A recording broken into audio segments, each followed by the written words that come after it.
Movie के start में हमें एक रेलवे स्टेशन दिखाया जाता है जहाँ पर एक लड़की अपनी फ्रेंड का वेट कर रही होती है कि तभी उसे वहीं पर बहुत प्यारी सी पिंक शूज नजर आती है। वो उस शूज को देखकर अट्रैक्ट हो जाती है और उन्हें ले लेती है। तभी उस लड़की की फ्रेंड भी वहाँ पर आ जाती है और उससे झगड़ कर उन शूज को लेकर चली जाती है। वो उन शूज को पहनकर आगे जाने लगती है और जब वो आगे चलती है तो उसे अजीब सा महसूस होता है और तभी उसके दोनों पैर ही कट जाते हैं और अलहदा हो जाते हैं। अब सीन शिफ्ट होता है और हमें एक फैमिली दिखाई जाती है जिनमें हस्बैंड वाइफ और उनकी एक छोटी सी डॉटर होती है। यहाँ पर वाइफ का नाम संजय होता है। अब क्योंकि उन दोनों हस्बैंड वाइफ के काफी अच्छे रिलेशन नहीं होते, साथ ही संजय ने अपने हस्बैंड को चीट करते हुए देख लिया होता है, तो वो दोनों एक दूसरे से अलहदा हो जाते हैं। अब संजय अपनी डॉटर को लेकर उस जगह से चली जाती है और वो एक अपार्टमेंट में शिफ्ट होती है। अब वो जगह काफी अजीब होती है, साथ ही वहाँ के लोग उस जगह के बारे में काफी बातें बनाया करते थे। उस अपार्टमेंट में काफी अजीब सी आवाजें आती है, साथ ही लाइट्स किसी भी वक्त आया जाया करती थी और इसी वजह से वहाँ के लोगों को लगता था कि उस जगह पर किसी का साया यानी कि किसी का घोस्ट है। लेकिन क्योंकि संजय के पास ज्यादा पैसे नहीं होते तो उसे मजबूरन वहाँ पर रहना पड़ता है। इसके बाद संजय उस जगह को देखती है जिसकी हालत काफी खराब होती है, तो वो उस जगह को ठीक करने लगती है। वो उस जगह पर बल्ब लगाने लगती है, लेकिन जैसे ही वो बल्ब लगाती है कि तभी वो बल्ब ब्लास्ट हो जाता है जिससे उसकी एक आंख में बल्ब की वजह से कुछ प्रॉब्लम हो जाती है। तब वो अपनी आंखों का ट्रीटमेंट कराने के लिए अपने एक फ्रेंड के पास जाती है जिसका नाम किम होता है। और यहाँ पर हमें पता चलता है कि संजय भी एक डॉक्टर है और उसकी क्लिनिक का अभी काम चल रहा होता है। खैर इसके बाद संजय घर जा रही होती है और उसे स्टेशन पर वही पिंक शूज नजर आती हैं जो कि काफी अट्रैक्टिव होते हैं। वो यहाँ वहाँ देखने लगती है कि कहीं ये शूज किसी और का तो नहीं, लेकिन उसे वहाँ पर कोई भी नजर नहीं आता है। तो वो उन शूज को लेकर अपने घर चली जाती है और जब वो उन शूज को ट्राई करती है तो उसे काफी अजीब से विजन्स आते हैं। वो देखती है कि वहाँ पर एक लड़की होती है जो उन्हीं पिंक कलर के शूज को पहनकर काफी अच्छा डांस कर रही होती है और वहीं पर एक और लड़की होती है जो उस लड़की को डांस करते हुए देखकर काफी जेलस फील कर रही होती है। इधर संजय को उन विजन्स को देखकर ऐसा लगता है कि शायद वो काफी थक गई है और इसी वजह से वो ये सब इमेजिन कर रही है। तभी वहाँ पर संजय की डॉटर आ जाती है और वो भी उन शूज से अट्रैक्ट हो जाती है और वो अपनी मदर से कहती है कि वो भी इन शूज को ट्राई करना चाहती है, लेकिन संजय उसे मना कर देती है और वो उससे उस शूज को छीन लेती है। दूसरे दिन संजय अपने क्लिनिक पर जाती है जहाँ पर कंस्ट्रक्शन चालू होता है। वहाँ पर संजय जो नाम के एक लड़के से बात करती है जो कि उस कंस्ट्रक्शन का सारा काम देख रहा होता है। यहाँ पर हमें पता चलता है कि वो दोनों एक दूसरे को काफी पसंद करते हैं। इसके बाद बातों बातों में संजय जो को डिनर के लिए इनवाइट करती है। दूसरी तरफ संजय की डॉटर घर पर होती है और वो उन्हीं शूज को ट्राई करने लगती है। अब यहाँ वो शूज उसे काफी बड़े हो रहे थे, लेकिन हैरत की बात ये होती है कि वो शूज खुद ब खुद उसे एकदम फिट हो जाते हैं और उन शूज को पहनते ही संजय की डॉटर को भी वही विजन्स आने लगते हैं। उसी रात को जो संजय के घर डिनर पर आया होता है तब संजय की डॉटर जो को देखकर काफी गुस्से में आ जाती है और कहती है ये कौन है और वो उनके फादर के साथ क्यों नहीं रहती है। ये सुनकर संजय को काफी गुस्सा आ जाता है और वो उसे रूम में जाने का कहती है। इसके बाद संजय जो को बताती है कि वो अपने हस्बैंड से अलहदा हो गई है। इसी बीच जो की नजर भी उसे पिंक कलर की शूज पर जाती है और वो भी उसे अट्रैक्ट होने लगता है। यहाँ संजय को नींद में भी वही विजन्स आने लगते हैं। उसे ख्वाब में एक कपल नजर आता है जो कि वेडिंग ड्रेस में होते हैं। साथ ही वो अपनी डॉटर को भी देखती है जो कि बिल्डिंग से कूद रही होती है कि तभी संजय आकर उसके पाँव को पकड़ लेती है ताकि वो ऐसा ना कर सके, लेकिन तभी संजय के बेटी के दोनों पाँव ही कट जाते हैं। संजय इन विजन से काफी परेशान हो चुकी थी और उसे ये समझ आ गया था कि जरूर इस शूज में कुछ गड़बड़ है और ये शूज किसी न किसी चीज से लिंक है। इसके बाद हम संजय के डॉक्टर फ्रेंड किम को देखते हैं जो उसके घर आई होती है और जैसे ही किम उन शूज को देखती है तो उसे भी वो शूज अट्रैक्ट करने लगते हैं, जैसे कि वो उन शूज के कब्जे में आ गई हो। और जैसे ही संजय का ध्यान भटकता है तो किम उन शूज को लेकर भाग जाती है, यानी कि वो उसे चुरा लेती है। अब कुछ दूर चलने के बाद किम को अजीब सा महसूस होता है जैसे कोई उसके आसपास हो। तभी कोई पीछे से आकर किम के फेस को पकड़ लेता है और वो उनकी आंखें ही बाहर निकाल देता है। इसके बाद वो उसे शीशे की तरफ फेंक देता है जिससे वो मिरर टूट जाता है और किम की डेथ हो जाती है और वो शूज खुद ब खुद गायब हो जाते हैं।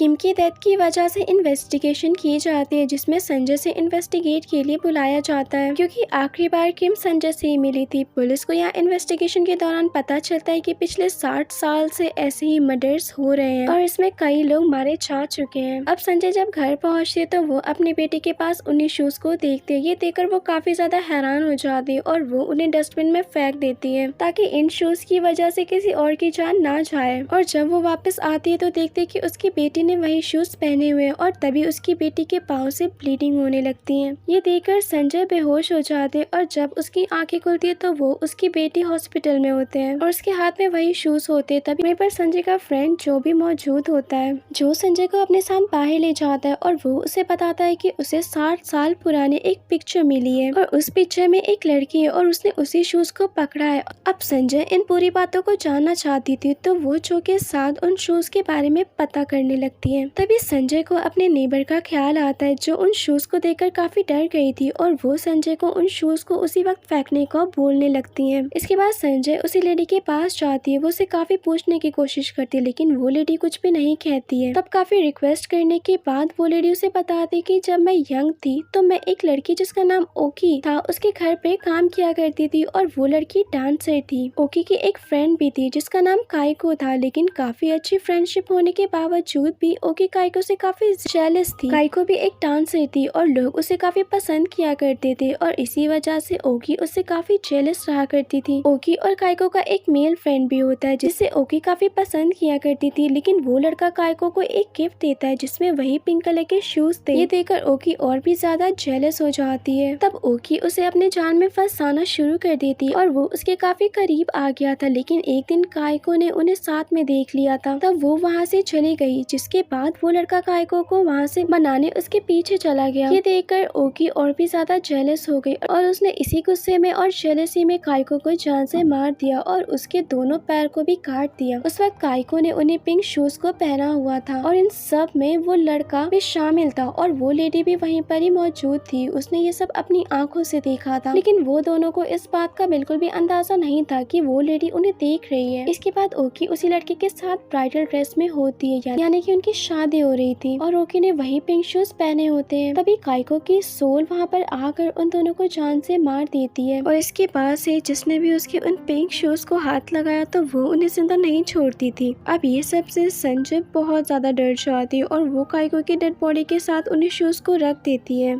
ये सब से उसे लगता है कि शायद अब सब ठीक हो जाएगा और काइको उन्हें परेशान करना बंद कर देगी। इसके बाद संजय जो के पास जाती है, लेकिन जो उसे काफी नफरत करने लगा था क्योंकि उसे सब कुछ पता चल चुका था और ये सब उसे संजय की बेटी ने बताया था। और यहाँ संजय की डॉटर ने जो को बताया था कि उसकी मदर ने कभी उसके फादर को छोड़ा ही नहीं, बल्कि संजय ने उसे मार दिया है। ये सुनकर संजय को बहुत ज्यादा गुस्सा आ जाता है और वो ही अपनी ही बेटी को मारने लगती है, लेकिन उसकी बेटी खुद को बचाते हुए वहाँ से भागकर स्टेशन पर पहुंच जाती है और संजय भी वहां पर पहुंच जाती है। जैसे ही वो अपनी बेटी को जान से मारने वाली होती है कि तभी उसे एहसास होता है कि वो खुद नहीं है जो अपनी बेटी को मारना चाहती है, बल्कि ये सब काइको उससे करवा रही है क्योंकि उसकी बेटी ने कई बार उसके शूज को ट्राई किया था। अब तभी उस बच्चे के हाथ में फिर से वही शूज आ जाते हैं। ये देखकर संजय काइको से कहती है कि मैंने तो तुम्हारी हेल्प की थी तुम्हारे शूज लौटा कर, तो तुम हमारे साथ ऐसा क्यों कर रही हो। तभी वहाँ पर काइको की सोल आ जाती है। वो उसे बताती है कि तुम में ओकी है और तुम ही पहले ओकी हुआ करती थी, जिसकी वजह से वो बूढ़ी औरत भी उसे डरा करती थी। वो उसे बताती है कि तुमने ही अपने हस्बैंड और किम यहाँ तक कि अपने फ्रेंड जो को भी मारा है और अब तुम अपनी बेटी को भी मारने जा रही थी, यानी कि ये काइको नहीं थी बल्कि ओकी थी, जिसकी जेलसी इतनी बढ़ गई थी कि वो अब लोगों को मारने लगती है। और इसी के साथ ये मूवी एंड हो जाती है। Thank you for watching.